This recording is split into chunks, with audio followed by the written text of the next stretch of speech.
HD Smartcast. आप सुन रहे हैं HD Smartcast और ये है फीवर FM प्रोडक्शन। ये गुरु पूर्णिमा किस बला का नाम है? सोल यात्रा में आपने ट्यून इन किया है और मेरा नाम है लाइफ कोच शरद। गुरु पूर्णिमा हमारे कल्चर, हमारे ट्रेडिशन के सबसे इंपॉर्टेंट पर्वों में से, फेस्टिवल्स में से एक हुआ करता था। और वो इसलिए हुआ करता था क्योंकि 15,000 साल पहले हिमालय की चोटी पे एक योगी अवतरित हुआ, जिसे हम आदि योगी भी कहते हैं। तो इस योगी ने ऐसा कमाल दिखाया, इस योगी में ऐसी ऊर्जा थी, ऐसा तेज था इस योगी में कि लोग इसकी ओर खिंचे चले आए। 7 बड़े काबिल ऋषि भी उस जत्थे के साथ खिंचा चला आया और इन 7 ऋषियों ने उस योगी के सामने हाथ जोड़ के नमन किया और कहा, प्रभु, जो ज्ञान आपको हासिल हो गया है, आपके अंदर जो अवतरित हो रहा है, वो हमें भी सिखाइए।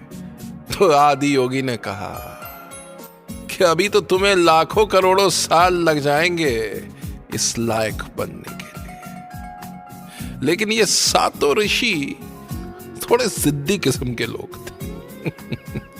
82 साल तक इन्होंने कठोर तप किया और फिर एक पूर्णिमा की रात को आदि योगी ने कहा, अब तुम तैयार हो इस ज्ञान को हासिल करने के लिए। उस पूर्णिमा की रात को गुरु पूर्णिमा कहते हैं।